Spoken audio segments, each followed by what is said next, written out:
Yeah, I can hear you good. Okay. So this is gonna be easier just to say it instead of typing all that. But yeah, so those four items that I showed, you'll get up to four of each of those items. So yeah, the items you have on screen there. So you have like four hex bags, four holy water, and those items you don't have to buy or anything. That you just get those every round. Okay. Um, And then, depending on what type of ghost you think it is, in your cell phone, there will be an exorcism app that you can eventually, once the community figures out the combinations, it'll tell you what the combination will be for like a demon. But at first, it's going to say like, ritual unknown or something. And during that process, you'll have to choose what you think the combo will be. And then you also have to choose on that page how many items you think you're going to need. So there's either a two, what we call pentagram traps, because the pentagrams show up on the trap. So there's either a two combination, a three item combination, or a four item combination. And it's using these items. So you have to kind of guess the combination and how many items you need per ghost. Cool. Yeah. And so so you get all the evidence and you know kind of know what it's going to be, and then how do you put this trap down in the first place? So we have the spray paint can, and you'll basically be able to choose wherever you want to put the trap down. But before you put the trap down, you'll have to go on the phone and select the number of pentagrams you want. I think it'll default to two or something. So if you don't select, it'll just be a two pentagram trap. Hmm. You spray paint it on the ground. It takes a couple seconds for, like, you have to hold the click down, so you can't just walk up and just drop a trap down on the ground. You have to hold it for a few seconds so that this way you can't just run in front of the ghost and put a trap down and try to trap it Aquele, real well, fast. Um, hmm so it takes a few seconds. You spray it down, and then these items you'll pull out of your either out of the vehicle outside, or you can get them out of your crate that you can bring in for the mobile command center thing. And you choose where you want it to go and everything.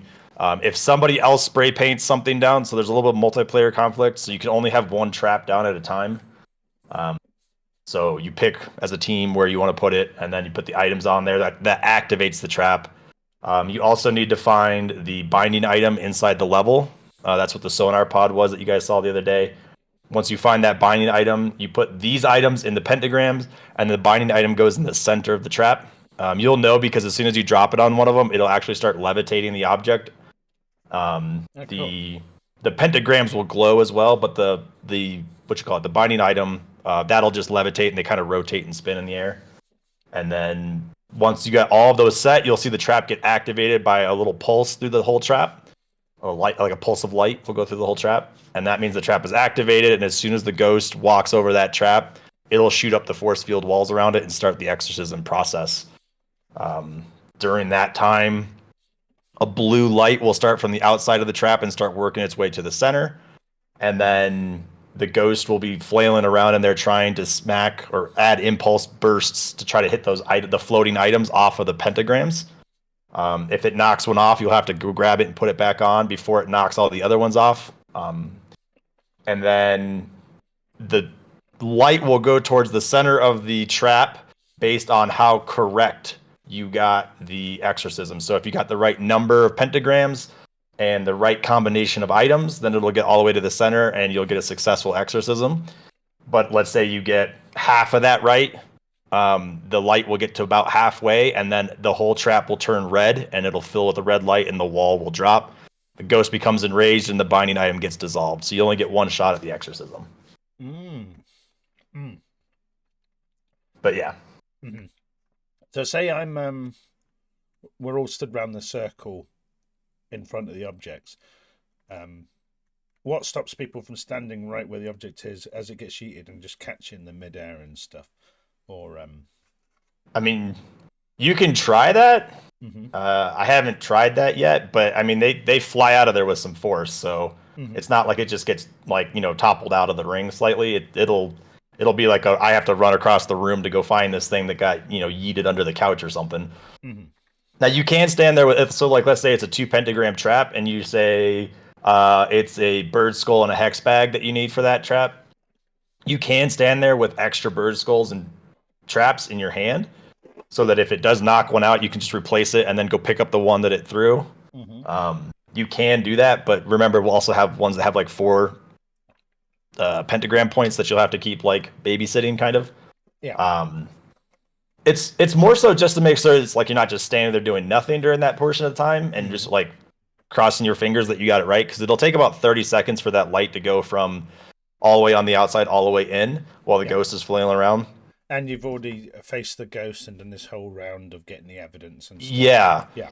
Yeah. So you've already like all of the scary stuff is really happening. This is just the kind of crescendo to like this like solidifies that you got the guess right, and it also is like the, there's also the whole portion of just luring the ghost into the trap as well. Yes. It'd be like cool if you even have to use a person to lure him in. yeah, so you can use a person. You can use some equipment. So like we have things like in our game, the photo camera, like how in Phasmo you can take pictures of things to get additional money or for whatever for evidence. That camera, our digital camera, doesn't work that way in our game. What we do with our digital camera is you get 4 shots with it, 4 pictures with it by default, and they're used to clear areas. It's actually more of a defensive item. So when you take a picture, the picture will show up on the screen of the camera, and if the ghost was visible on there, then it'll actually cause the ghost to manifest and flee the area. So it's like a defensive way of trying to clear rooms, because I think I told you guys previously with the binding object, you have to use the sonar pod to go find it, and every time that pulse is out, if the ghost gets hit by a pulse, it gives it energy. It gives it mana. So it's kind of a defensive item. Also, if you're getting chased, like it's going to come kill you, you can take a picture of it, which will cause it to flee temporarily. But again, remember the ghost can yank defensive items out of your hand and throw them, and which causes durability damage and stuff. Yeah. Yeah. How many ghosts are you going to have on launch? Have you planned? So we have 21. Wow. Yeah. So the way the ghosts are, they're going to be kind of similar feeling, except for obviously they'll have the different evidence until we add the iconic abilities. So what we're doing for launch is we're putting 21 ghosts out so that it's not like, oh, well, I got freezing temperatures. It's a demon or a poltergeist now, guys, because you can limit 6 ghosts down with 1 evidence. If you have 21 ghosts, that means you kind of have to get at least 2 before you get an idea of what it might be. Yeah. So that's why we're going to have 21, but we got to remember we randomize personality, we randomize difficulty, and we randomize ghost type. Right. So per round. So are you saying that guessing the ghost by behavior is going to be more difficult because of the personality randomizer? Yeah, so guessing the ghost by behavior is probably not going to be something that you can do until we get more of the iconic traits added, which is a post early access launch. We'll be doing, like I said, the iconic abilities, but those abilities are really meant for, because the game ramps up with difficulty, right? So the longer that you're in the game, the harder the game gets, regardless of what difficulty you get, it scales up. Right, cool. So at like 20 minutes of real life time in, the ghost is probably going to be really hard to handle. So what we do is we'll start using iconic abilities, so that if you walk into a room and all the chairs are stacked up, you might be like, oh, well, we got a poltergeist. Oh, yeah. That's you know what I mean? Yeah, so that people like, oh, I'm really struggling to get evidence here. I still haven't been able to get, but oh, look, the iconics kicked in, and so there's a ceiling on how long it's going to take regardless. Yeah, because if you're still doing the investigation phase after, let's say, 20 minutes, the ghost is going to be pretty powerful by then, and you're probably not going to be... You might not have time to set up an exorcism at that point, because you have to go around finding the binding item, setting up the trap, getting the right ritual items on there, and then luring the ghost. Well, you have this big, strong ghost that's powered up. We want to make sure that you at least can get the investigation done at some point without, massive risk of life. Yeah, in all the other games, apart from Obsidian doesn't do this. Chain hunting. I find that feature to be frustrating. What's so let's say the ghost is maximally empowered and stuff. Is there such thing as it hunting again and again and again on a base timer, or what's the maximum powered ghost going to be like? So it's not it doesn't hunt in our game. The way it works is we give it a list of abilities that it can do, and we categorize them into 3 ability slots. It's minor, major, and deadly abilities. Okay. And each of those categories shares a cooldown. So all minor abilities, once it uses one minor ability, it puts the whole category on cooldown. Same thing with major and deadly. So that'll help stop any kind of chain things going on. But then the in terms of like hunting or attacking you, you have to have your sanity below a certain amount before it can even attack you directly, and that's dependent on your fortitude level. It's not a shared level with the Individual. group. Okay. Yeah. Yeah, that's a Um, much more sensible idea because it's like how's it's more realistic because my mind and my fortitude is not based on someone else's mind and fortitude, so the ghost should be able to interact with me based on my perception. Yeah, and so what we do for that is we have a targeting system in the game where we give every player has a number.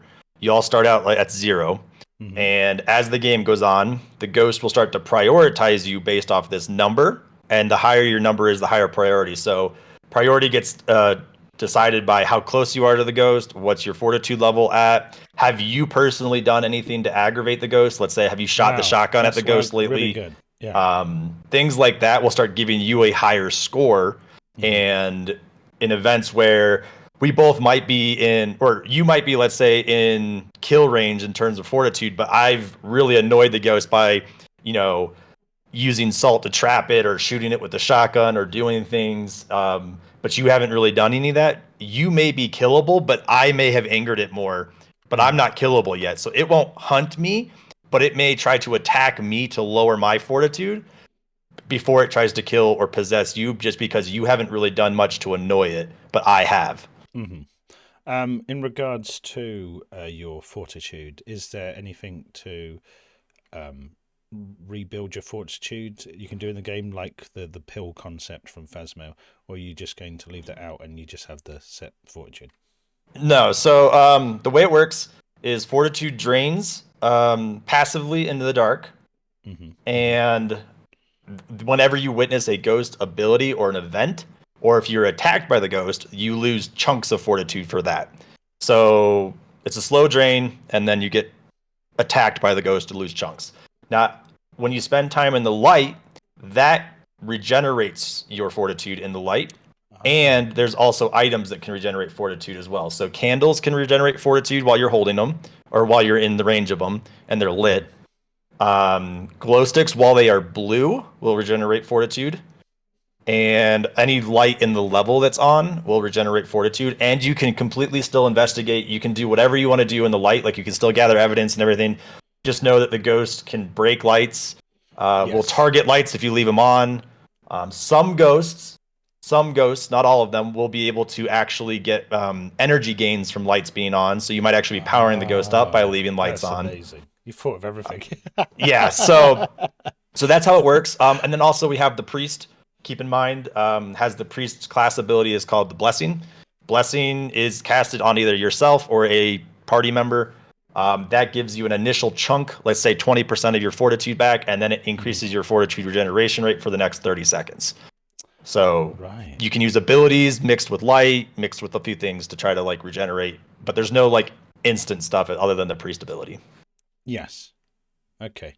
Um, so, in regards to possession, are you able to say what happens when you're being possessed? Yeah, so all ghosts will possess you because that's basically in the game. That's like you have two life bars, right? Mm-hmm. So your fortitude is your life bar, your health bar, when you call it. The first time that you get attacked, you will be possessed. You cannot be killed immediately. During the possession, what happens is the AI takes over your character model in the game, and you get teleported to another port of the map where a chase sequence will start, and the ghost model will also go to that area of the map with you. You guys will not be visible to the other players anymore. Just your original character model that's now being controlled by the AI will be visible still. Mm-hmm. In that chase sequence, you'll have a like thing connecting your body to your soul, like a little like line that kind of connects to it. Yep. Um, you have to basically get to your soul before the ghost gets you in the chase sequence. If the ghost gets you, your soul gets marked for death, which means that the next time you would get possessed, you would be killed. Oh, okay. Um, and then if you get to your soul, you break the possession without being marked for death, which means you will get possessed again before you'll be killed. So it's kind of a thing. But each time you get possessed, um, the ghost gets like progressively faster. So like if you get I multiple see. possessions, Yeah. it's a little bit harder to escape. Mm-hmm. That's great. Yeah, the balance sounds very much considered across the board. Um, So you go in with the equipment, and the ghost can do stuff. But you've spoken about character skills and stuff. What can the characters do? Yeah, so we have 6 character classes. There is the equipment technician, who is your repair guy. He also is the only one that can carry up to 6 items. That's based off perks and a bunch of other stuff to be able to get up to 6 items, but he gets an extra slot passively. Mm-hmm. And he's the repair guy, like I said. So if a ghost breaks a light, for example, in a level, you can go and repair that light so that you guys can use it again to get fortitude back. He's the only class that can do that. Also, he can repair equipment. It's a temporary repair. Think of it like you're out on an investigation and you broke your EMF detector. He's the guy that would walk over there with a roll of duct tape and put it back together for you, but like you still need to fix the EMF detector before the next investigation. Yeah, so you got equipment durability, right? Yes, so there's durability that ties into the perk system, which is why it's it's nice to have an equipment technician to be able to repair that mid investigation if the ghost decides to break something. He cannot repair consumables though. Consumables are things like candles, glow sticks, stuff like that, salt. But yeah, so we have the equipment technician. We have the priest. Like I was saying, the priest is kind of each of these roles, by the way, have like some sort of like I have a pre-designed. This is their role. This is how you should use them. Obviously, you guys will be able to pick however you want to play. But your equipment technician, like I said, he's kind of your equipment guy. He has a pretty decent skill check, and yeah, he's just going to be the guy who's there to kind of be support. You have the priest, who's kind of what I've dubbed as like your tank. He's the guy who's going to have the most fortitude, highest regeneration rate, and lowest degeneration rate. And he can also cast his blessings and all that stuff. So he's the guy that you're going to want to probably use if you want to like ever directly interact with the ghost, just because of his tankiness.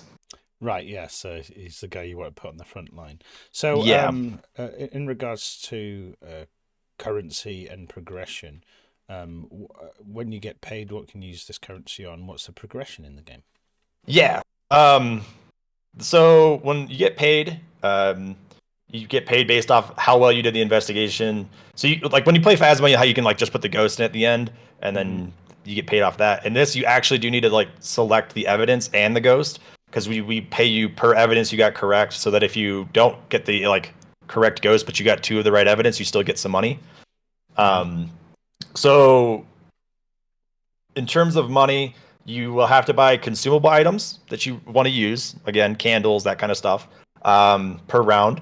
You'll be able to unlock additional equipment because we only start you with like the bare minimum that you need to be able to get all the evidence. But there's other like convenience items that you can buy. Think of it kind of like Forewarned, I think, did something like that. Yes. Where you could, get the evidence with what you have for the most part. I think there was some that you couldn't get, like you had to get like a metal detector. I don't remember. I didn't really play it much. But that's kind of how this is. We'll give you all the base stuff, so EMF detectors, all that stuff, audio recorders. And then we'll have some additional items that you can purchase with in-game currency. Once you've unlocked everything, or before that even, you'll be able to purchase perk slots on equipment. Each equipment can have up to 3 perks assigned to them. So when you first get an item, they'll have no perks. You can unlock slots, and then you'll be able to put perks in them, which modifies how the equipment works. It allows you to customize your equipment across years. So like your EMF detector might be completely different from my EMF detector based off what perks we have in our equipment. So we have personal loadouts. Yes, more or less. It's not like Phasma where you have to pick which items you want to bring when you go into the game. It's more like GHC in the sense that you can spawn things in from the crate or from the car, so that it's you don't have to worry about selecting the items. But yeah, you personalize your equipment, and then when you're in there, you just open up the UI and say, I want these things in my left hand, right hand, my head slot, whatever. But that brings it into like, okay, when you spawn something into the map, every time you pull something out of the crate, it takes what we call wear and tear damage, which is just like a 1 or 2% durability loss. It's nothing big, but it's just something there to take some, so you're not never losing durability. Yeah. But then if you die, any equipment that you brought in will take a chunk durability damage. So it's important to like not just leave equipment on the floor. it would be like good to put stuff back into the crate because that protects it from death durability Right. damage. So you want to look after your equipment. Yeah, Yeah. that's cool. So like, if you're like, oh, this is a pretty easy ghost. I'm not gonna die. It's pretty, it's pretty chill. You can leave stuff around, but if you run into like an urban legend ghost, you might want to be like, I'm just gonna take one or two things out because if you get killed, it's whatever you have out of your crate will take it's like a flat 25% damage. Mm-hmm. Um, Candy bad. yeah, yeah. So when you go back to the lobby in between rounds, that's where the other thing you'll spend currency on is durability repairing. So Mm-hmm. fixing your equipment will cost money, um, and it's important to keep your equipment repaired because it deactivates perk slots the lower the durability is. So if let's say I have an EMF detector, I've unlocked all 3 perk slots, and I have perks assigned to those slots. If it drops below 75% durability, I lose the 3rd perk slot. And whatever's in there, it just gets locked. It gets disabled. You don't like lose the perk or anything. Once you repair it, you'll get it back. But that perk gets disabled. And then once it goes below 50%, you lose the second one. Below 25%, you lose them all. And you just basically have the base equipment after that. Right. So let's say I'm the most terriblest player in the world. I die every single round. All my equipment's totally lost all its durability. I'd still be able to do a round and complete it because it stays as a Yeah. base item. Yes, so you'll still be able to use the item. You'll still be able to use the EMF detector. But for example, right? Let's Mm-hmm. say you have 3 perks in there. One of them is a range increasing perk. One of them's we have a perk called heavy duty, which makes it so that it doesn't take wear and tear damage anymore, and it reduces durability loss. So if you die with heavy duty perk on, that item might only lose 10% durability instead of 25. That's what like a perk will do for you. Mm-hmm. So let's say you have the increased range perk on there, you have heavy duty perk on there, and you have a skill check increase perk on there. Um, those are what you'll lose, but you'll still be able to get evidence using the EMF detector. You just won't have those perks anymore that you had access to previously until you repair. Okay, cool. Yeah, that sounds really deeply planned out, all the way from the ground up. I know you've taken a lot of care and attention to every aspect of the game, but putting the whole gameplay loop aside with what you've described there, what is your long-term plans for Hauntings? How do you picture Hauntings moving forward once it's established? Yeah, so obviously, once we get the game out in early access, I want to make sure we have a really solid game, not very buggy or anything like that. And then we'll be pushing content for it. Additional things like we're going to be adding companions for single player games, so you'll be able to bring a cat or a dog with you when you play by yourself. That'll be able to help you carry equipment. It'll help you detect ghosts. It'll help you with the exorcism phase. Um, Things like that when you play single player, so that you're not like because the game is very multiplayer balance. There's a lot of synergies. There's a lot of like incentive to play multiplayer. So I feel like the single player guys are going to have a little bit of a disadvantage to that. So we want to add things like the companion system. We want to add talent trees, so that you'll be able to like spec out each individual class slightly different. So your priest might be different from my priest depending on what talents you choose. Um, Mm-hmm. Once we get all that kind of stuff added in, we'll start working on season 1. Season 1 is going to be like if you guys have played Fortnite in the past, we have a themed season that we're going to do. So once season 1 is ready, we will go full launch with the game. So we'll come out of early access and go straight into season 1. And when we do seasons, it'll be themed things like mythical creature seasons or um, like Twilight Zone type stuff or whatever, so that the investigations will get spiced up based off whatever the theme is for that season, and whatever the overarching storyline is for that season. Every map will also get retweaked for the season. So, like when you play the farmhouse in early access in season 1, if we go mythical creature, it might be okay. The farmhouse is now completely abandoned and it's been overrun by a hive of like a swarm of vampires or something. Um, and so that's what the additional seasons will bring is like new changes to the maps, evolutions to it, plus new maps, new content. And then we'll be pushing seasons every like maybe 6 months to a year at a time or something. Right. And what is your model for this? Will this be paid DLC? No, this will just be updates for the game. It'll be included in whatever the base price of the game was. The other thing that we'll be adding for if you guys want to spend additional real money on the game, that'll be through the cosmetic system. So at launch, the way the characters are going to be at launch is going to be, well, as you know, your character models that we have for the content creators and stuff will be available as playable models. You guys will have a predetermined set of outfit on you and everything. So basically, at first at launch, you'll just choose who you want to play as, and you look as however they look. And then the cosmetic system will be added in early access. That'll be pushed like along with the talent trees and the companions and all that stuff. Yeah. And that's a way that you could spend additional money on the game, where I could pick the RBD character model and put you in a Hawaiian shirt and slacks or something like that instead of your post-apocalyptic. Because I'm gonna probably go all post-apocalyptic for the base gear. So that base gear that I showed you before with the post-apocalyptic gear on, that's gonna, I think, be the base ghost hunting gear that I put on all of the content creators, and then well, eventually we'll have cosmetics that you'll be able to pay for, like I was saying. Excellent. That sounds amazing. So obviously this is a horror game, and ghost hunting and all that kind of stuff has elements of fear. And what is your approach to fear? Scaring the player, the atmosphere around it.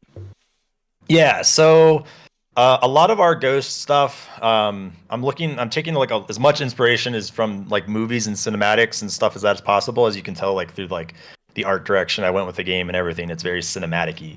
Yes. I mean, the picture you have up on screen right now, I have the ghost in the background reaching in that's blurred out using a cinematic lighting, and it's that's the approach that I'm going with it. So I'm going very like let's watch it like horror movies and see what kind of things we got there. So setting up creepy environments in general, I think the people even told me when they did the play test, they're like, just walking into the farmhouse with not a ghost in there at all was an eerie feeling. It was, and yeah, now very spooky. Yeah, and then adding, I want to add things to where the ghost will be able to peer around corners and look at you, stalk people, so that like you might see a player walk into the room and Emily is 2 feet behind them, just staring directly at the back of their head as it's following them in. And then, like, as soon as you look at it and see Emily, she'll whip her head and look at you and vanish. Things like that is what I kind of want to reach for. And just setting like a really creepy environment. Like we have here, the ghost in the picture on your screen. That's one of the ghosts reaching out from under the bed at the items in front of it. Things like that is more along the lines of what I want to do, because it's what would actually make a person get scared in real life if they witness something like this. Not just, some of these other games, it just feels like, oh, like, I'm not trying to cast shade or anything, but things like Obsidia, right? Where like, oh, my heart rate's just going up just because I'm spending time in the house. Well, what did you see? What happened? You could spend time in a dark room and nothing happens, and your heart rate goes up. But in this game, it's like, well, you do lose a little bit of fortitude by staying time in the dark, but when a ghost throws a book at you or charges you or rips you, or like yanks you on the floor and drags you to the basement or throws you against the wall, or slams a door shut on you and holds it shut so you can't get out. Things like that are what we're going to be trying to do, to be scary rather than just it being like, oh, a passive effect. Yeah, no, that sounds great. Now, I know we touched upon this previously too, but tell the guys out there what you're planning for people that find it a little bit too scary and find facing these kind of scary stuff a bit harder. Yeah, so if the game's too scary, I mean, that's one of the concerns I've had, because I've looked at the success of Phasmo, and I think that some of it's come to the fact that it's scary, but you can desensitize yourself to it relatively quickly, and to the point where it's like, okay, I can play this now, and I still get scared occasionally, but it's not horrible. And I feel like our game has gotten to a point where I've had some issues where it's like, I don't know if people are going to be too scared to play this. So I am looking at doing like so after early access launch, alongside the companions and talents and stuff, of adding a daytime mode, where the daytime mode is for people who are like, okay, it's a little too scary for me. I want something a little bit more calm, relaxing, but I still want to play the game. What we'll do in daytime mode is, obviously it'll be light and not dark, ambient light, I should say. And then like your fortitude won't drain as fast. I will probably remove some of the more scarier events from happening. It'll be more of a chill environment. Think of that way.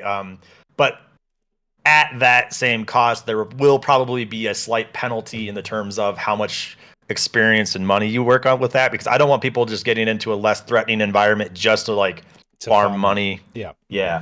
Mm-hmm. So it will probably come at a little bit of a penalty. But you know, that's the cost of playing a horror game that's watered down for you, I guess.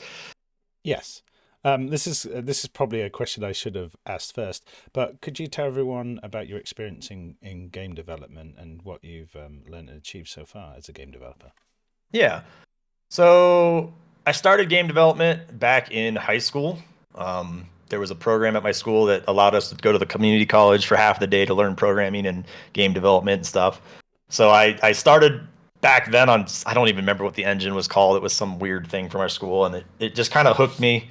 I started making like a little stick figure Mortal Kombat game, but then I joined the military, and I just kind of kept it as a hobby throughout the whole time. And I jumped right into Unreal Engine. Back then it was called UDK, the Unreal Development Kit, which is what they used for Unreal Tournament, the original Unreal Tournament.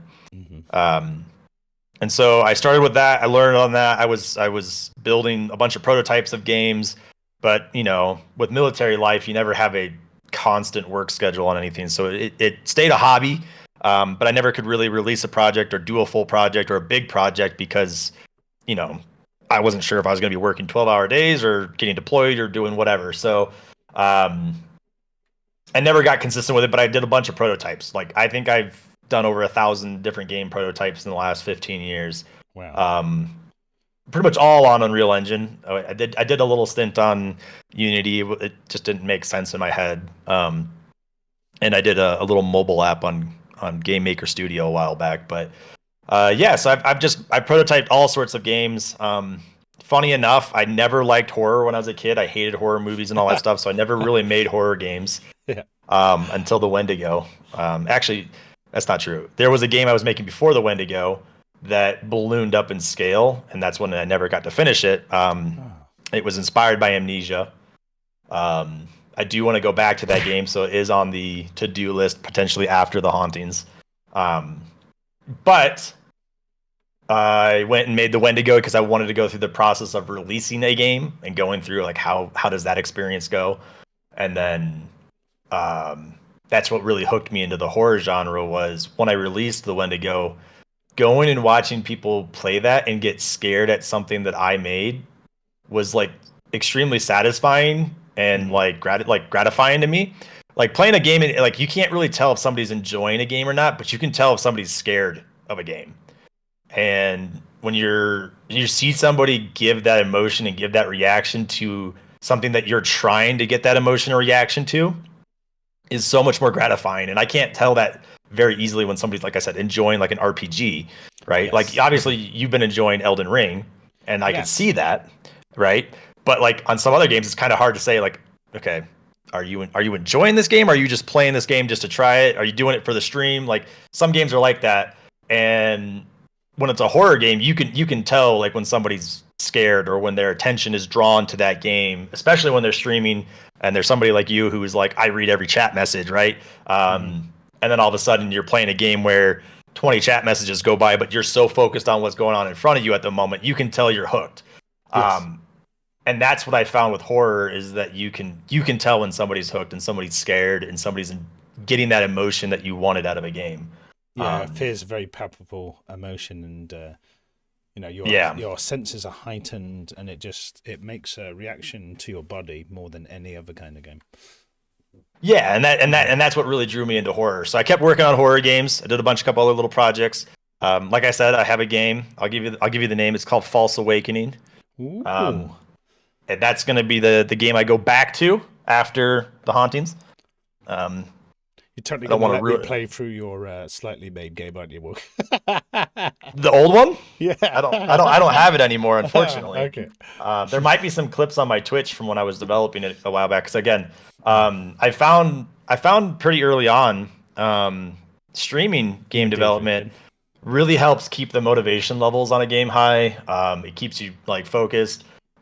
It's great to get community feedback, and and polishing ideas and working through. Like when you ask me questions about the hauntings, it's not that I'm sitting here and being like, I didn't think about that. It's like I can rattle answers to you, and Yeah, that's you've got an because answer to everything because you've been working with the community from the yeah, start. I've crowdsourced the solutions to everything almost. Yes, yeah, you've been Um, since you've been streaming it from an early point, and you've had all kinds of questions thrown at you, and you've considered so many questions that it's been an integral part of you building your game, right? yeah. Um, so I'll probably do that even if the hauntings becomes super successful and I start a studio. I don't think I'll ever have a game that I'm completely closed door on. I really like this approach of building the community of the game while you're building the game Mm-hmm. because it really solidifies that, like, yes, you have a good game idea because you've built a community who's liking this idea while you're building it. And it's not that I'm spending 2 years building this massive elaborate game for the community to be like, I don't like Mm-hmm. that. Mm-hmm. Mm-hmm. So I really like this approach, but we'll be definitely doing that on the next game as well. The next game, like I said, False Awakening, I might do a little bit more development on that offline, Mm-hmm. Mm-hmm. only because that is a single. Well, I might make it co-op now that I have more multiplayer experience, but um, it was originally designed to be a single player game. Um, I can give you a brief synopsis if you want it, or if you want to keep it a surprise, I'll leave that up to you. But Yeah, I'd that's love going to be a the next synopsis. project. What's that? I'd love a synopsis. Yeah. Okay, so I'm not going to give you the twist, Mm-hmm. right? There's a twist in this game that is pretty big. This is a storyline that was written live on stream. So the people who were part of my stream back in like 2016 probably know this game. Mm-hmm. But you are going to wake up. Original game was you were like in this mansiony thing, but everything that happens in this game is very. I'm trying to think of a way to explain this without ruining the twist. Mm-hmm. It's very weird. It's a very weird game. It is a horror genre game. Like I said, it's based kind of off Amnesia, where there's puzzles and there's a main like entity in the game. Well, entities plural. Mm-hmm. Um, it's a very. I'm trying to explain it without ruining it. There's a huge twist to the game. Yeah. And it comes down to a final decision at the end of the game that is aligned with the twist. It's so hard to explain this without ruining it, though. That's what I'm Yeah. trying to think of it. Well- But think of it, it's a horror game. A lot of really crazy stuff's going to happen in it. It's not going to be bound to the world realms. It's not going to be bound to realism because it doesn't take place. It doesn't take place in the real world. I'll tell you that much. Mm-hmm. But it's puzzle based. There's multiple entities that you have to deal with throughout the whole thing. It's very confusing at first, but I think it's going to be one of those games that when you play through it the first time, you're not going to know what's really going on, and then the ending's going to happen, and then you're going to be like, "Oh my god, that's what that means, and that's what that means." That was very similar to the Evil Within one, where I played through it and I was like, I don't even. Why is this happening? What's happening? And then boom, at the end, you're like, oh, now everything makes sense. Yeah, and that's basically what False Awakening is going to be. The name kind of hints at to some of what the twist is like, but if it's, I think it's going to be one of those games once I recreate it, and especially Unreal 5 with the new lighting and everything. You guys are going to be in for a treat if you like single player, like puzzly horror storyline games. So, so where can I buy stock in your company, Warka, for when you blow up and become big and? It's so surreal to me, like that people even like, like if you were to ask me a year ago, because I've almost been working on the Hauntings for a year now. April is when the 1 year of the Hauntings will be, and like if you would have told me a year ago that there would be over 21,000 people wishlisting the game and this much hype, and I'd be a partnered streamer because of it and all this other stuff, I would have thought you were crazy because, like none of my, like I said, I've prototyped probably over 1,000 games in the last 16 years, and none of those games have ever garnered even a fraction of this attention that this game has had. And so it's so surreal to me that people are sitting here being like, yeah, you're gonna make millions of dollars on this, and I'm like, am I? So I'll take the East Wing and I'll full time stream your game. So, I don't think you were in there actually. I did an interview with Flash Force on the Midnight Society, Oh, yes. talking about the game. And one of the topics that came up in that interview was about content creators and streaming the game and stream teams and stuff like that. Yes. And that if I would ever join a stream team, because I don't know if they were trying to invite me to their team or not, but they were asking if I would ever do that, and I told them no, because I have content creators from all sorts of stream teams, backgrounds, whatever. I don't want it to be like, oh well, I favor the Midnight Society in this case because I joined your team. You have to be completely neutral. When Yeah. you've worked with a wide community. So what I reverted to was, I'm looking at the Hauntings as, yes, I want to make a polished, amazing game for you guys, but at the same time, I want it to be the launching block of my studio, of my company. And with that, if the Hauntings does well enough, what I would personally like to do is, rather than join a stream team, is to potentially make a stream team or hire content creators on as salaried employees to stream my game, push my updates. Let them do whatever they want to do in between updates. Like if you want to be playing horror games or whatever, that'll be a thing. However, you would be like, hey, there's a new update for whatever Warka development's putting out this week, and your job is to be the social face, megaphone for that week. Sign me up, Warka. It's already yours. But that was the idea, was to hire a content creation team in-house. And then if we did that, eventually I would like to have my own studio and all this other stuff. And I would like to have a streaming center out of that people from the content creation team could come in, and it would be like a professional TV set that you could stream out of. And not have to worry about green screens and all this other stuff at home. You'd have professional lighting. You would have a professional set that you could actually run things out of.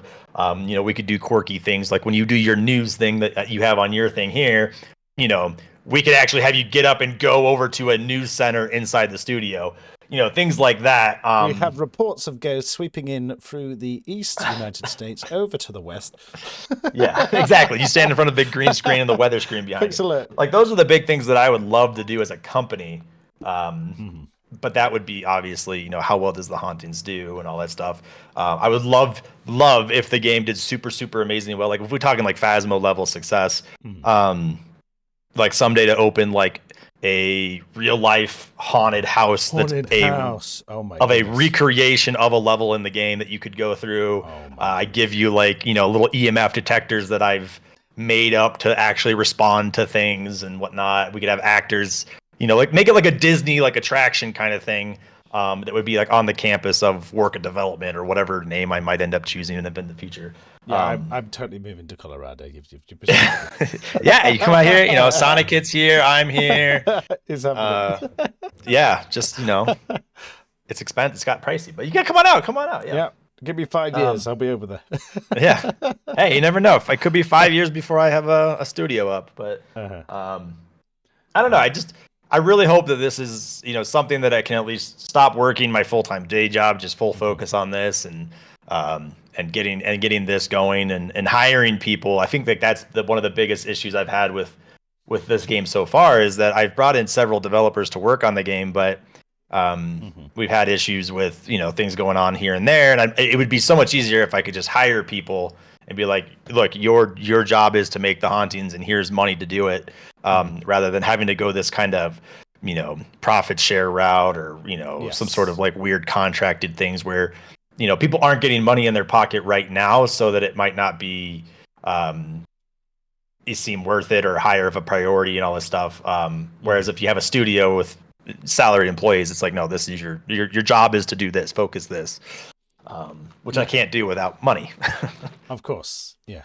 Well, we wish you all the best with your continued development and launch. I'm very optimistic about it all, given what you've described, the work you put in with working with the community, and your own visions and plans forward to keep everything moving forward. I have a lot of hope. Oh, and one more thing I just remembered. Hmm. You did say you asked that one question about future development stuff plans, where I was talking about Yep. the seasons and stuff. Hmm. There is something that on the back burner for the Hauntings of a potential. Don't get hyped too much yet. Open world investigation game. Excuse me, I just breathed in the universe. So we might make the Hauntings open world. You might be able to actually get in the Impala and drive to a new location. What Alan Wake was wanting to be originally. So it'll be the same investigation style things, but you'll be able to drive to different locations. What'll be cool stuff like that is like, let's say you go to the farmhouse, do an investigation, you complete it, you exercise it, you're all good. Go over to the motel, let's say afterwards, right? Yeah. The motel might not be haunted at the time that you go to the motel. Oh, So my you might be able to goodness. go into an investigation, spend time there, not get evidence, be like, maybe it's not haunted right now. You have to make that determination. It brings into this whole element of like false reports. You'll get reports sent to you that say, hey, like people are saying this is going on here, this is going on here. You have to go investigate, decide whether it's there or not. You can go into the farmhouse, start an investigation there, but not complete it. Go do something else, come back, and maybe try to do the exorcism after you've leveled up a little bit more. There'll be a whole bunch of types of things. You could implement the time of day too, so things happen at like the witching hour. Yeah. Yeah. Yeah. Oh my goodness, that's really hype. That would be amazing. And you could even have random events happen where you can get ambushed by ghosts while you're driving and have to jump out the road to do an investigation, maybe. But yeah, like I said, it's on the planner. I kind of want to do it. Honestly, Elden Ring has like really pushed me towards wanting to do that more. I really like the idea of this, like letting you kind of explore. I think it'd be really cool, really neat. We could build in areas to where like I can build a future investigation sites that I don't necessarily tell you are haunted. So like think of it like Grand Theft Auto. Yeah. Grand Theft Auto scale. And I let you guys just, explore different businesses, explore different regions of the map. There might be mines that you'll be able to go and explore to see if it's haunted. If it is, then you go through the whole investigation and removal processes. And then you can find rare spawns around the map too. Yeah, so we'll have rare spawns, we'll do events. We've already been talking about this with the limited time modes. That is something that we're going to do in the Hauntings during season 1. It probably won't early access, but we're going to add limited time modes to where it might not just be a typical investigation. It might be fun little like mini games that you can do, but we will have like pop-up modes is what we're calling them. Yeah. And in the pop-up modes, they are things like this is just an example, but like say at Halloween, we can say the headless horseman has been spotted at the church graveyard map, which is a map we want to make. And for the next 24 hours, you can go and investigate him. If you can figure out his stuff, you have 24 hours to figure out his evidence, 24 hours to figure out his exorcism ritual. If you can complete that during that time, you'll get like a really cool cosmetic from it or some sort of we're doing cosmetics for equipment too. I don't think I brought that up. So you'll be able to customize your EMF detectors, your cameras, all that kind of stuff. And if you complete those limited time events, those pop-up events that we're calling them, you'll be able to get custom cosmetics that'll only happen during those events. So like I said, it could be a custom EMF detector, flashlight, crucifix, whatever. And you'll only get those skins from those events that are pop-ups. So you have to be playing the game. We're not going to pre-announce it either. It'll be like you log in one day and this event will just pop up. Roaming around. Yeah. Yeah. It'll just be a pop-up event. They're not pre-announced. They'll be randomized too. So like I won't even know when the event will happen. Listen, Walker, I'm trying to be neutral here, but you're making me want to shove up all your haunting stuff. Be official hauntings right now. I know. It's. I think I went on the tree and I found the biggest apple I could find on the tree and I just took a huge bite of it. But it's like I said, it's a game I've been wanting to make since the Wendigo came out in 2017. I just never had time to do it. And Phasmo really killed it for me at first because I thought, it was going to be too close, too similar. And then like a year ago, I just said, you know what, screw it. I'm just going to do it and make it. And Yeah, You know, if go people ahead. like it, they like it. If they don't like it, then I made a game that I liked. So, Yes. um, Which is big. You're a and gamer too, so it's something you'll enjoy playing. yeah, and oh, that's the other thing. I've determined Can we get that a shout out my for Solar, character please? model will not be a playable model in the game. Yep. Only I will be able to play that model. So if you see a Oh, guy running around in a Hawaiian shirt, it'll be me oh, because nice. I'll be the Yeah. only one that has that skin. You guys will all be in post-apocalyptic gear, and I'll be this guy in a Hawaiian shirt and flip-flops. Nice. I hope the open world happens then, because that'd be epic. Yeah. So like I said, open world is like super far down the line. That Yes, might of get course. introduced in one of the seasons if we decide to do it. It's a very, very tall task. Hmm. Especially in our current like network situation. We're not going to be running dedicated servers and stuff. So that's where that like change would have to happen. Yes. So there's a big fundamental foundation change there. Yeah. But I mean, you could go to maybe a subscription fee down the line to support the open world. potentially, it could actually even fall into its own game, right? Where it's separated from the multiplayer, like the regular Hauntings game. It could become like, the Hauntings world or something. I don't know.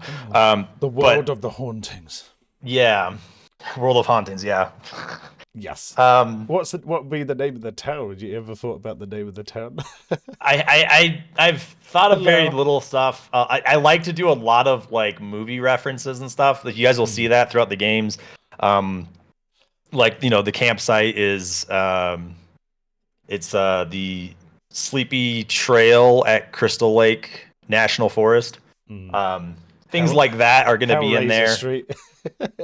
Yeah, so I don't know. Like it could be something. Call There's a sweet shop Candyman. Yeah, exactly.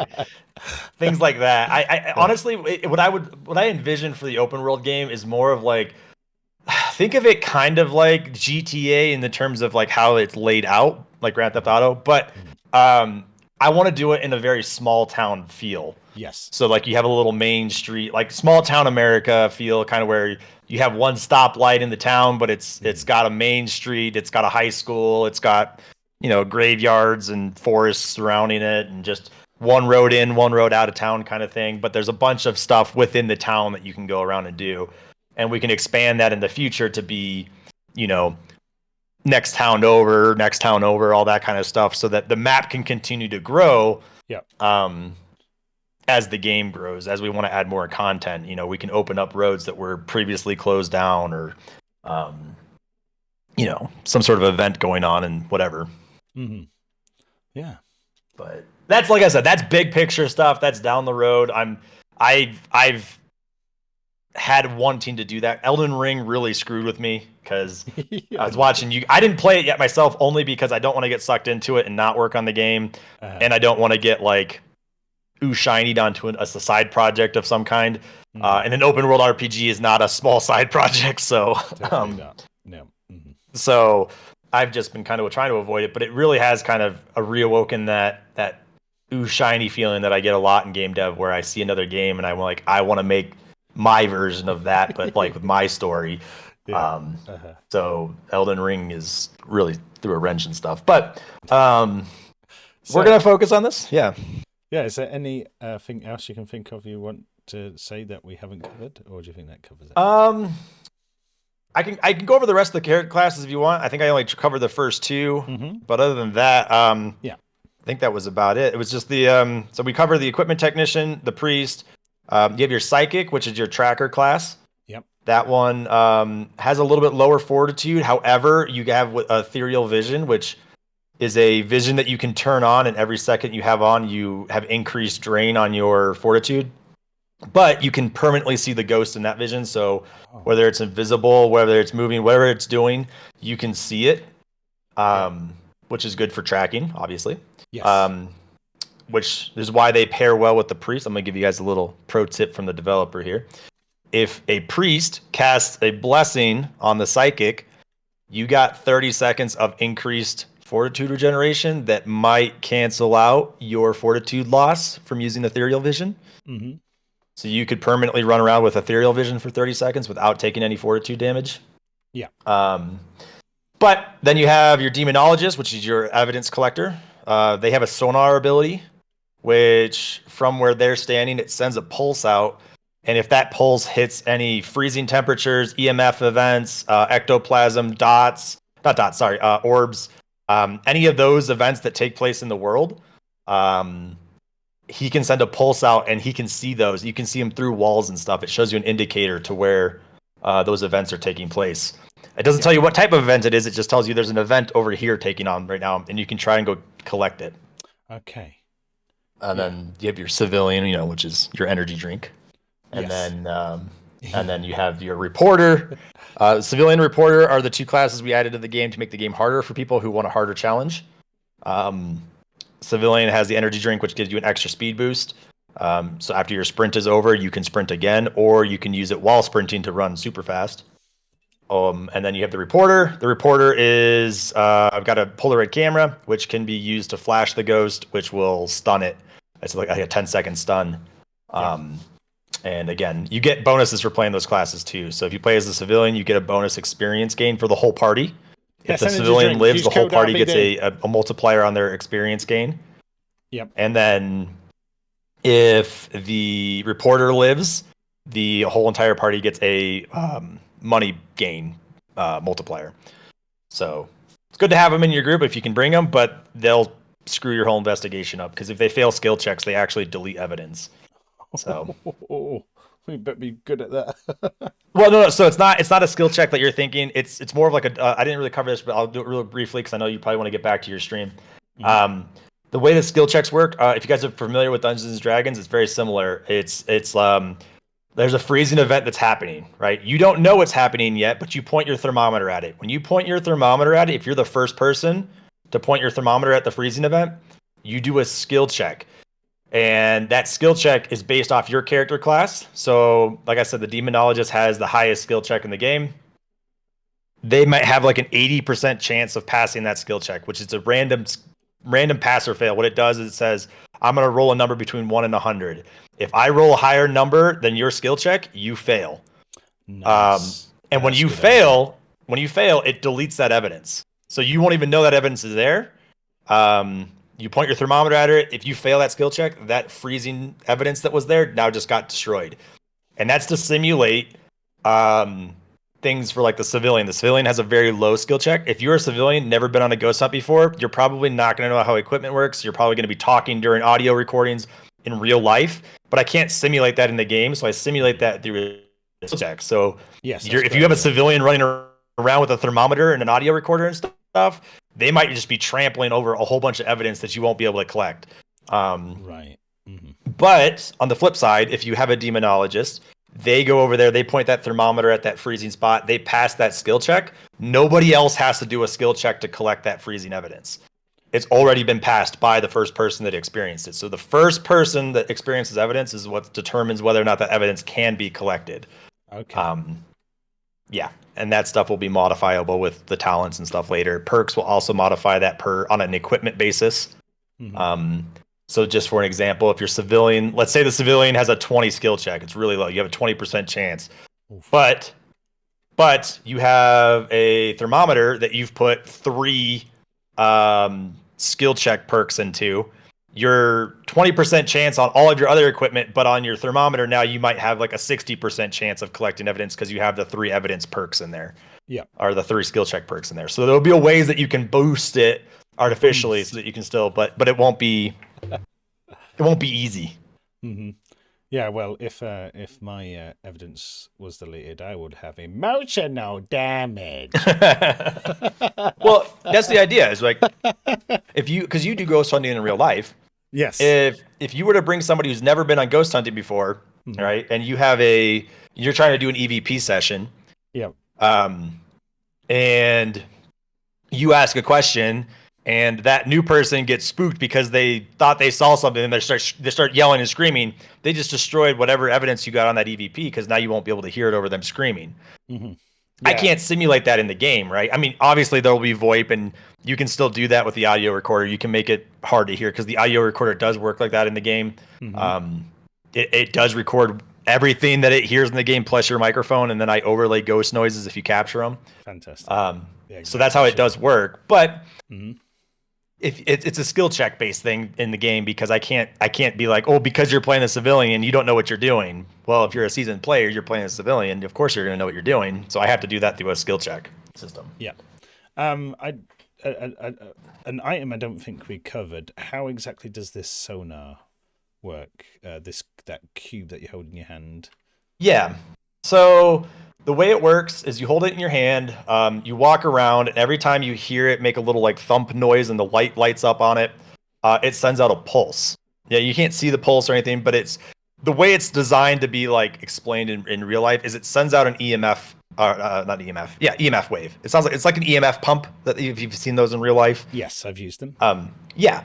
So it's my modified understand or use of an EMF pump. So what it does is it sends out a pump of EMF, and the ghost will, if it gets hit by it, it powers up the ghost, because obviously you're sending EMFs to the ghost. Yep.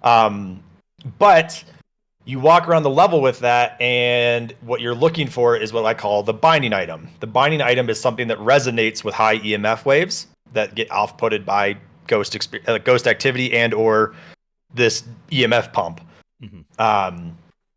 And what it'll do is if you hit the binding item with this sonar pulse, it causes the pod to get like a little response. And what'll happen is it'll give a quick little red flash on the pod, and you'll hear like a little sonar ping kind of noise. The closer you are to the binding object, the louder the ping is out of the device.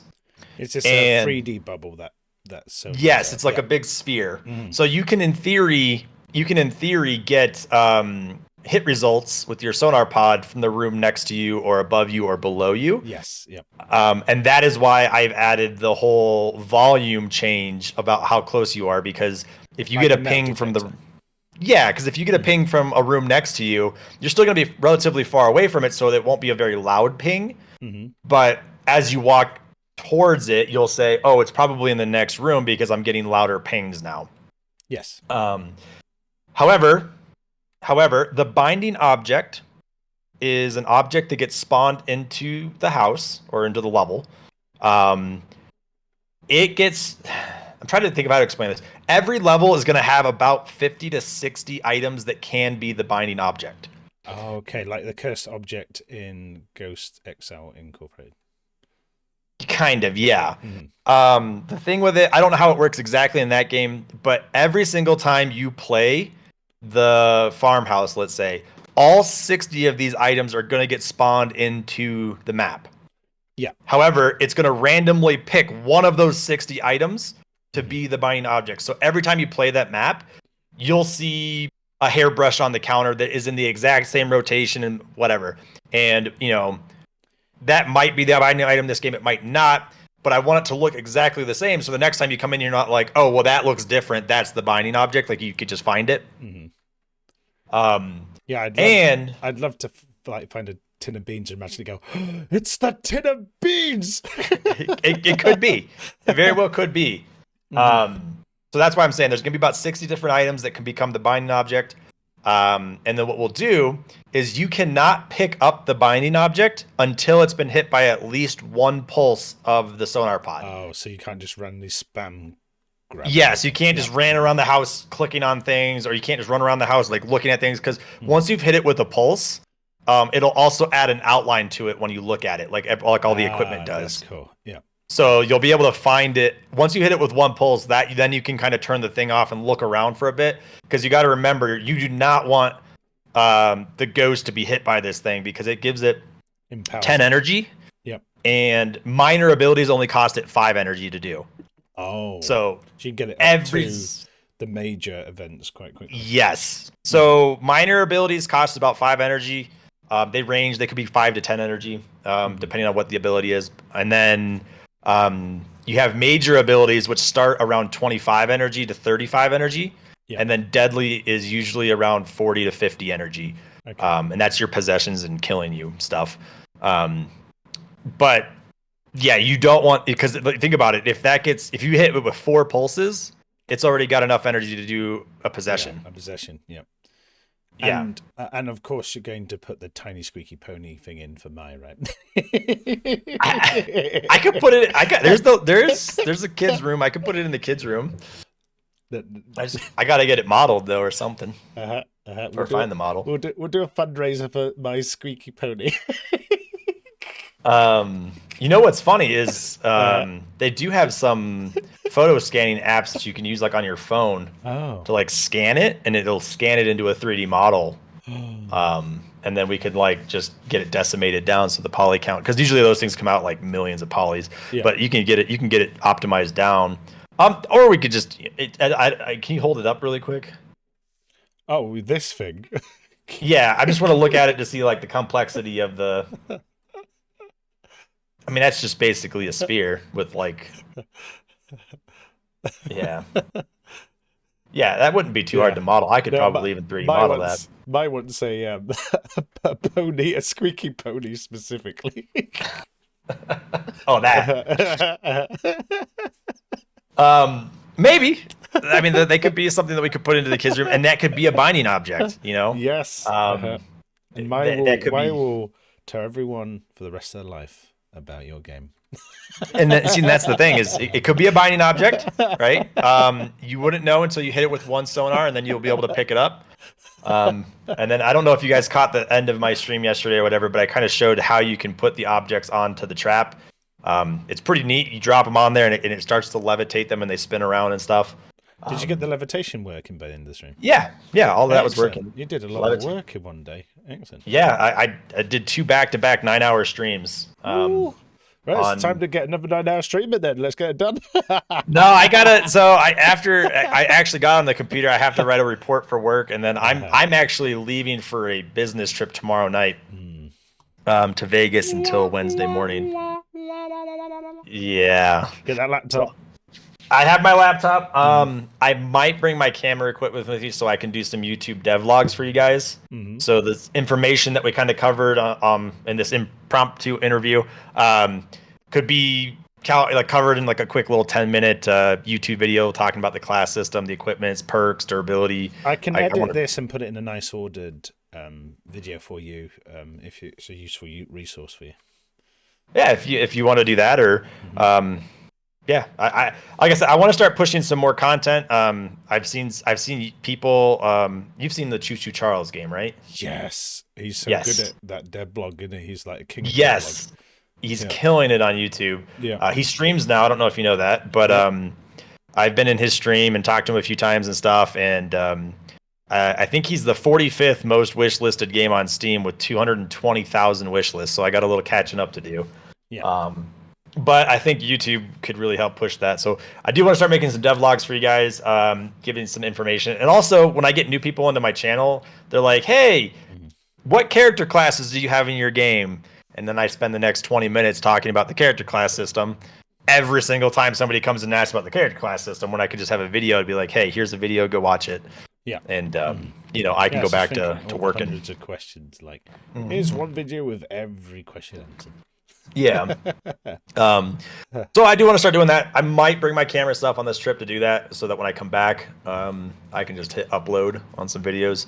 But I'm gonna try and get some Remember little to bit mix of work. In some memes. Meme power is the greatest. Yeah, comedy and humor and all that stuff is probably pretty good. I don't know. I'll give it a shot. I have all these grand visions in my head of what I could do for videos, but then I'm like, that's going to take a lot of setup work and editing. It does. Yep. So the best stuff does. Yeah, I really think it might be like maybe I should just go sit through and watch some of my VODs and just clip things out of that, and then just like snip some stuff together and like put some B-roll footage on it or something. I really want to get a trailer out for you guys. That would be fantastic trailer. Yeah. As soon as you got everything synergized. Well, I'm so hyper focused right now on just on getting this game loop done, which is why we started the exorcism stuff recently, because that's like the last bit of like things that you might need to do in order before going back to the lobby. Yes. Because once I get this game loop down and solidified, and the multiplayer is all nice and buttery smooth for y'all, I need to submit it to Microsoft and Epic. Epic because they, can give me money. Money. money. Yes, That's a very useful unfortunately. commodity. Yes, it is a little bit, especially when you're funding a whole entire game out of your own pocket for the last year. It's Mm-hmm. and buying software and Yep. all that stuff. So, anyways, I need to get a build for Epic, and then I need to get a build more importantly for Microsoft because they need to approve my build Yep. for Xbox, which is another thing Xbox. we didn't talk about in this interview, but we will have cross-platform play and cross-platform save. Okay, So I'm grabbing the Hauntings UI and put it on my screen at the end of this. so yes, you will be able to play with people as long as Microsoft approves my build, which fingers crossed. You will be able to play it on Xbox. You'll be able to play it on PC. You'll be able to play together, and you'll be able to buy it on both Xbox and PC if you wanted to. And as long as your accounts are linked to your Epic account, because we do use the Epic Online subsystem to handle our multiplayer, Yep. you will be able to do cross progression, if you want to call it that. So if you So level up on Xbox, you can log into PC right after you get off the Xbox, and all of your stuff will be updated on PC. I'm going to go to Las Vegas and marry the Hauntings. I've decided what my woman's going to do. Wow. Well. I do see a question. There will not be VR at launch. We took the approach that a lot of these games have come out with VR. I don't want any jankiness looking stuff in multiplayer where you see a person in VR and their legs are 5 feet in front of them and their back is 10 feet behind them and their head is to the left. I don't want any of that. It ruins from the cinematic feel that I want. So until I can figure that out, also with using Unreal Engine 5, I don't know how well it'll optimize into like frame rate for VR, and I don't want to make y'all sick playing it. Yeah. That, and we have things like being thrown and dragged, and I can only imagine VR that'll make you vomit. Back and make you sick. You'd have to black out the vision and then have them moved or something. I don't know how you can do it. You'd have to have like hands going around their eye, like hand covering their eyes, and then that's them being dragged. Yeah, you could. Oh, but that'd be maybe way down the line if you have the plans, right? So that was my point with VR is all these other games have VR. If you guys want to play horror VR games, I'm not trying to put any of these other games out of business. I'd like to coexist with them. Mm-hmm. So my response is I want to focus on consoles, bring the genre to something that there's not a lot of that right now at all, if any of it, and let the other games kind of handle the VR aspect of it for now, and then like you said, maybe down the road we'll look at adding VR, but I'm more focused on consoles and crossplay and all that stuff, and maybe once VR is a little bit more like not janky looking, or there's a good solution for not janky looking players, we'll go that route. Yeah. I saw that a question in your chat.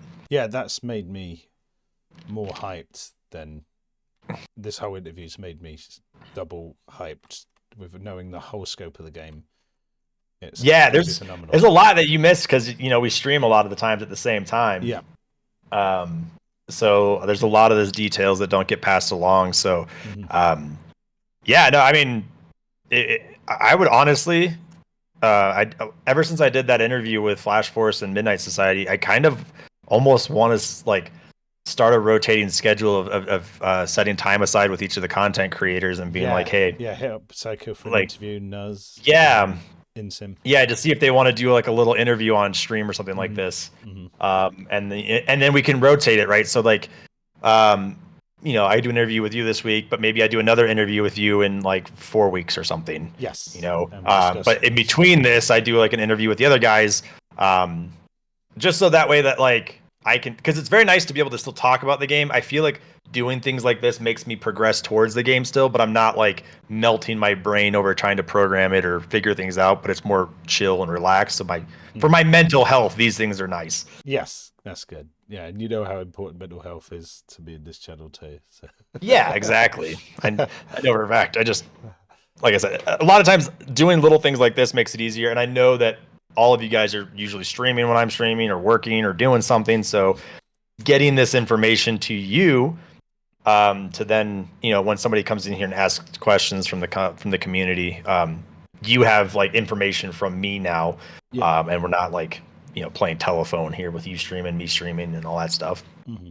Well, with all this information and stuff, I'll edit this out into something nice for YouTube, and I'll do a guide too, so that you can maybe. Are you going to do a website or something? We have a website, Yeah. thehauntingsgame.com. Mm-hmm. You can go there. It's not anything super fancy. I think there's a little video I put on there that does a little fly through of some of the levels. Mm. And then there's just the general information is on there. Yeah. That website literally was just thrown together because Microsoft and Epic were both like, "Where's the game's website?" And I was like, "Give me a minute." Yeah, check me a link in the DM, and I'll whack it into our command. Yeah. It's like I said, it's nothing fancy. It's just there so that we can have a face. Yeah, you do that. I sent it to you now. Should be that. Thank you. I just typed it. Oh, this is some old graphics on here too. I got security risk. You have to update your security. That's interesting. Yes. So there's a little video that plays at the top there that's maybe still loading on your screen. There's the level overview video.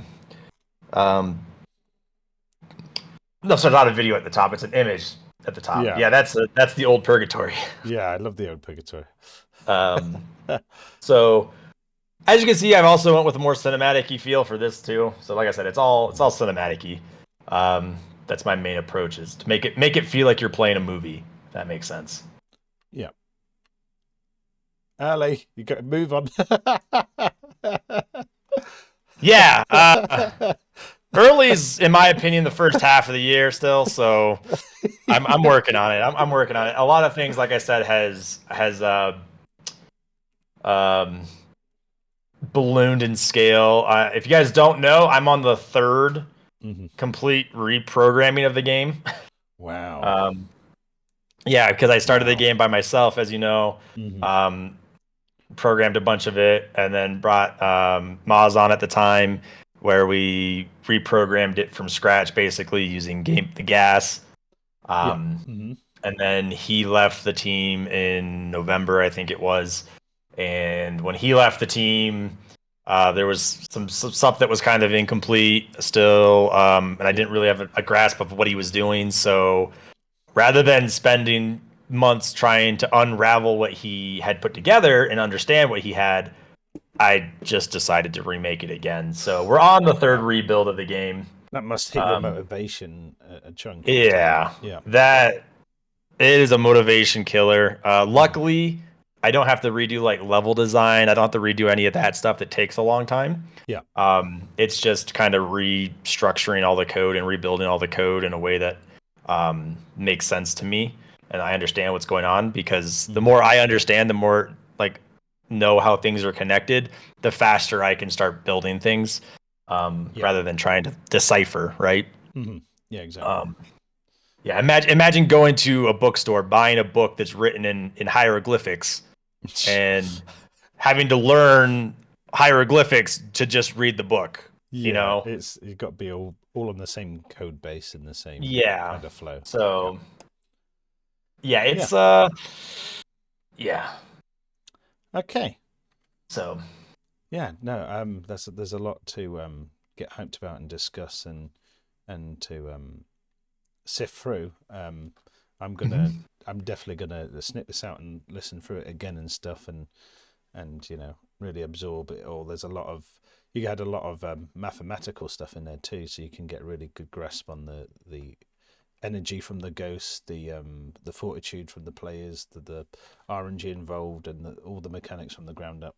So thank you very much for literally covering so much about the game. Yeah, and like I said, I want to make sure the information that's passed out, especially to you guys as the creators, that it's accurate information. What's up to date and stuff. And like I said, it's a little difficult sometimes when we're streaming the same times, we do stuff at the same time. My biggest regret, not being able to chill and talk with you. Yeah, and like I said, I would love to set up more times like this where we can just chitty chat. Maybe We could play Phasmo or something. I don't know, or we could Phasmo, play we're a talking game. about your game. Exactly. We could have some content on your stream other than Listen, you know. I content. mean, we had the new items up, I guess, which I was up till 1 a.m. last night making those new exorcism items. Great job. Yeah, it looks because, great. I'm sorry that your workflow has to be disrupted by the work trip, but that could be a thing in the past as soon as the game releases. Well, I'm hoping it's a good thing too, because I've been going. Yeah, it's a good break too. Really hard lately. Yeah, I've literally been driving myself sick, like literally getting sick. I know you've been working every spare second you got on top of balancing family and your other job. We really appreciate it, Warka.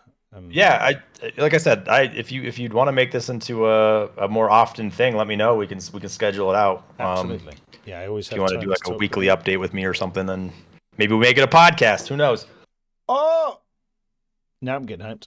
Podcast would be great. Do it in VR, Warka. Sit with your character from the game and my character from the game in VR next to each other. Like, hey guys, virtual us. Then we could do a video call or something. Yeah. Okay. I'll let you get back to the grindstone, but thank you. That's really no problem. Thanks for having me on. Absolute honor. Thank you. All right. You have a good one, guys. Cheers, Warka. Bye for now.